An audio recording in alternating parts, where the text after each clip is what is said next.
peace.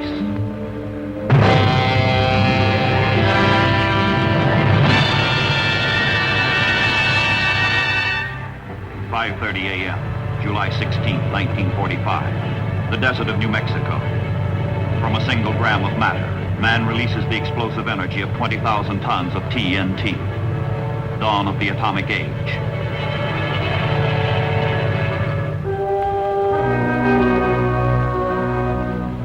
"8:16 a.m., August 6, 1945. Hiroshima, Japan. A city dies as an age is born.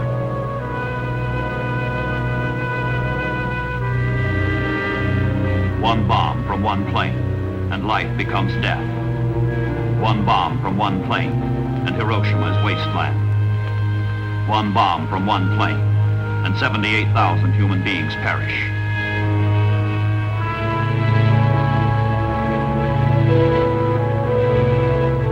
Three days later, one more bomb on Nagasaki, and 24,000 more die. Two bombs, and World War II is over.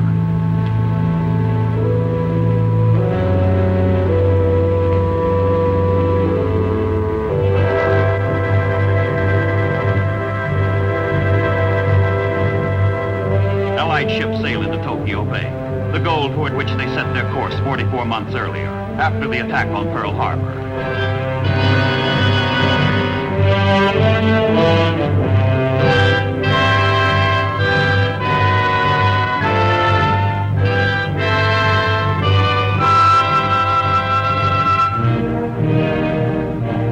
To the 163 amphibious landings that were made in the Pacific, a final token one is added. The 2nd Battalion, 4th Marines, originally wiped out at Bataan and Corregidor, reconstituted, goes ashore to test whether the Japanese will resist on their own soil, whether peace has really come.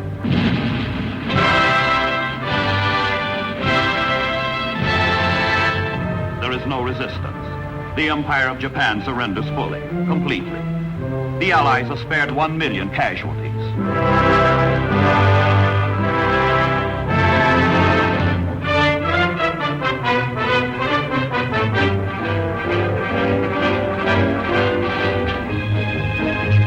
Liberated prisoners of war, the first fruits of victory, the immediate prize of peace.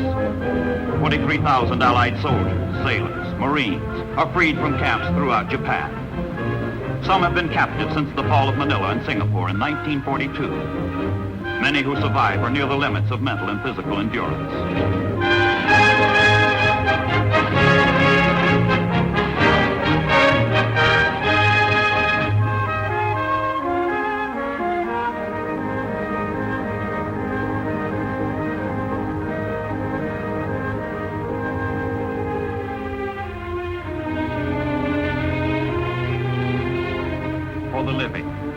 Liberation and relief, and return to home, return to life. For the dead, to all who died in strange lands, under foreign skies, warrior rest, thy task is done.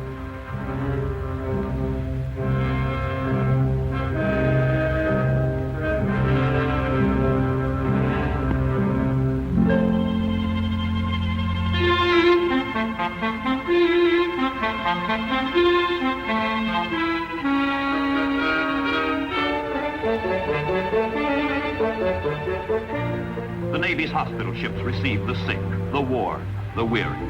Benevolence for those who have waited, those who have suffered.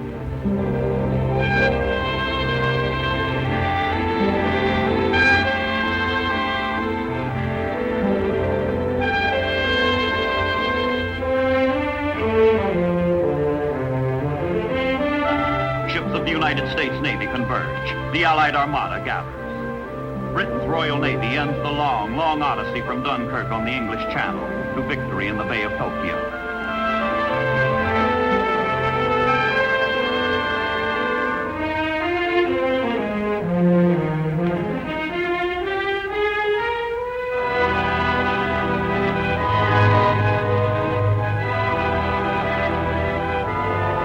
Japanese pilots guide the Allied ships into harbor, past the shattered symbols of aggression, past the junk and debris that was once the magnificent Imperial Japanese Navy.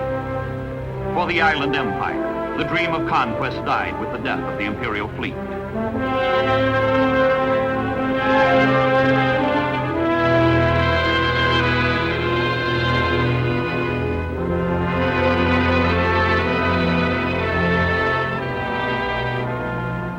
From the battleship Missouri, the word was flashed. Cease fire, cease fire.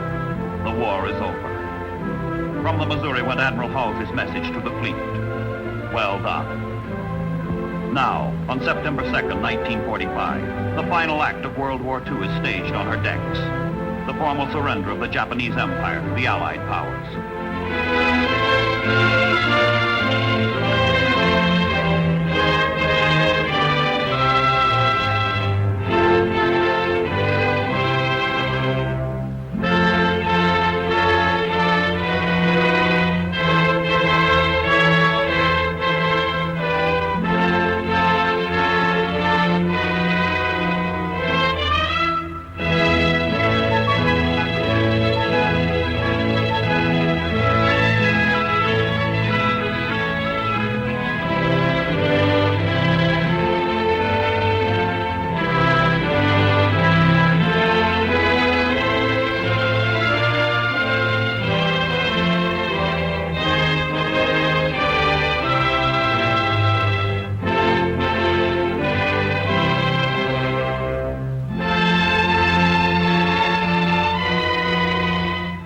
On behalf of 9 allied nations, China, the United Kingdom, Australia, Canada, France, the Netherlands, New Zealand, the Soviet Union, and the United States, General of the Army MacArthur directs the Japanese to sign the instrument of surrender.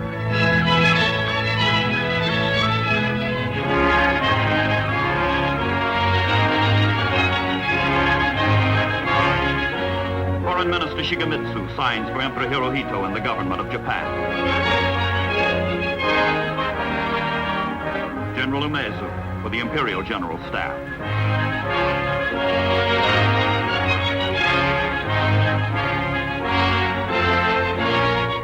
From a Manchurian prison camp, General Wainwright, captured on Corregidor, and General Percival, captured at Singapore, have come to take a place of honor with General MacArthur, who signs for the Allied powers.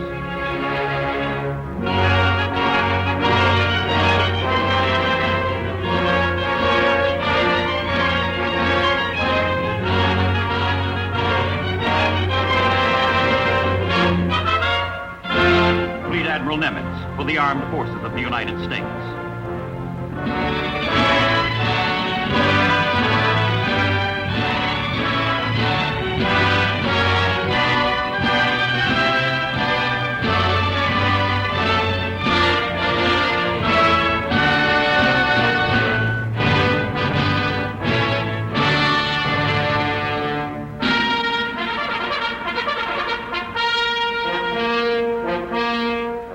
One condition, and only one, is allowed by the Allies in Japan's unconditional surrender.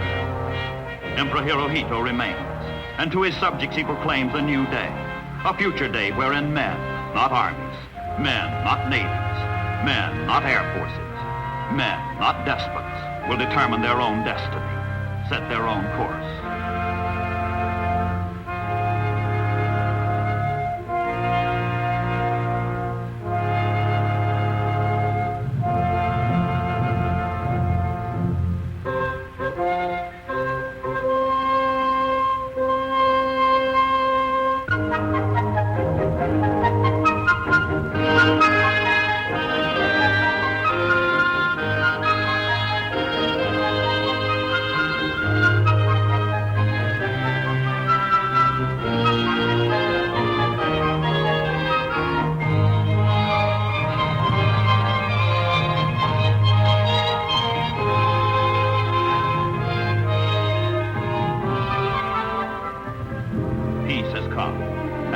The occupation, but the occupation will go. In Europe, throughout the world, the sound of guns has ceased, but the sound of mourning continues and will continue. Innocent victims of war do not forget, and let none forget. The brand of tyranny and oppression will forever scar the conscience of mankind.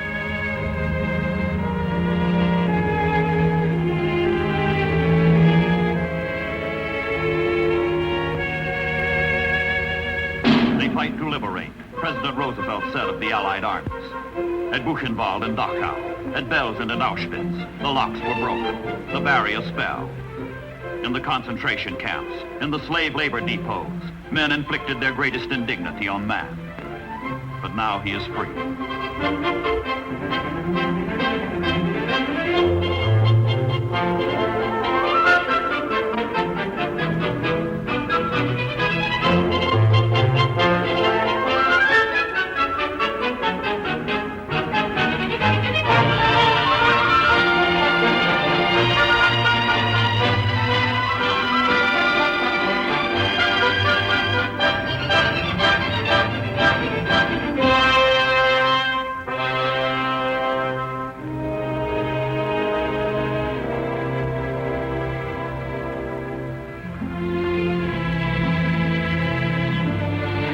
Man vilified, man broken. This is society at its blackest depth.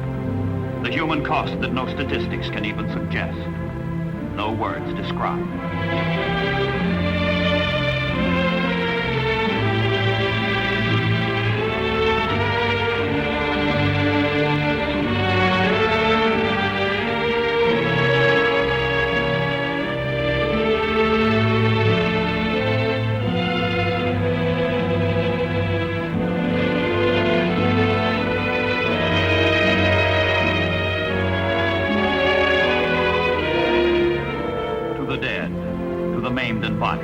To the broken in spirit, the words victory and peace have lost their meaning. But for all the rest, the words mean life and liberty and home.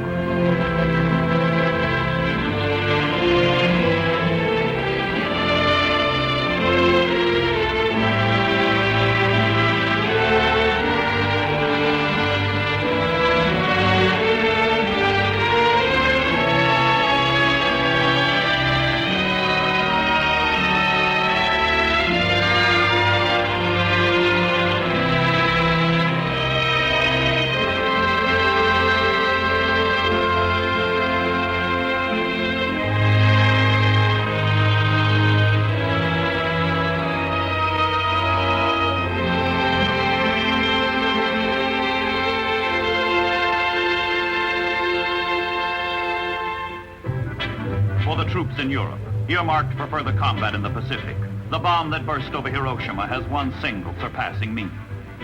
Home. Home again.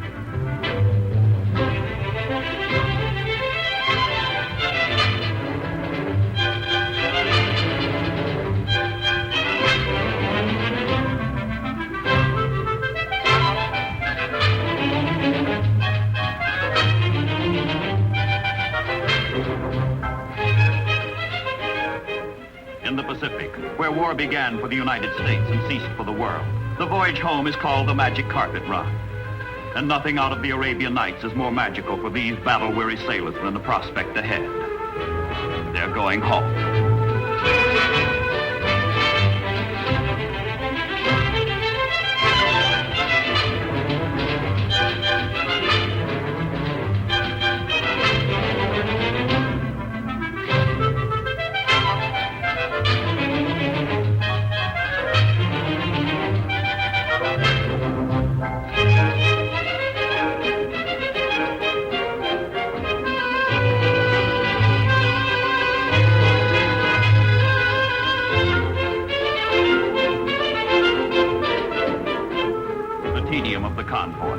Of any convoy, the hours that drag, the interminable days. But now the undercurrent of chill and foreboding, of hostile shores and coming combat is gone. Now the ships that were built to kill and destroy become floating playgrounds, where the dirty job of war is over, and cares are cast aside.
long ago by Walt Whitman. Flaunt out, O sea, your separate flag of nations.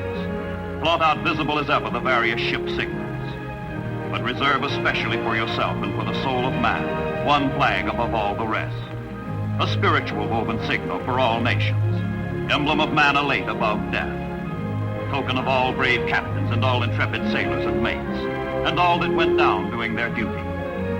Reminiscent of them, twined from all intrepid captains, young or old, a pennant universal, subtly waving all time, for all brave sailors, all seas, all ships.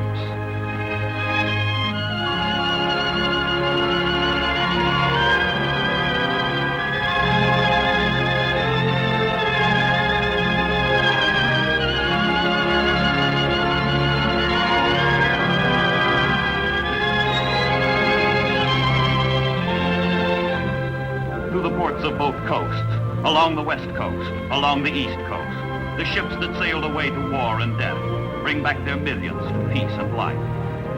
To these men, free men owe their victory on land, their victory in the air, their victory at sea.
they come, each in search of his own design for peace, his own pattern for the future. But first, in all the Allied lands, in all the Allied world, one last parade. The parade of all who marched out together to meet the challenge of tyranny, and who, together, conquered it.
World, on its march toward tomorrow, takes with it the moral that Winston Churchill derived from the struggle that is past. In war, resolution. In defeat, defiance. In victory, magnanimity. In peace, goodwill.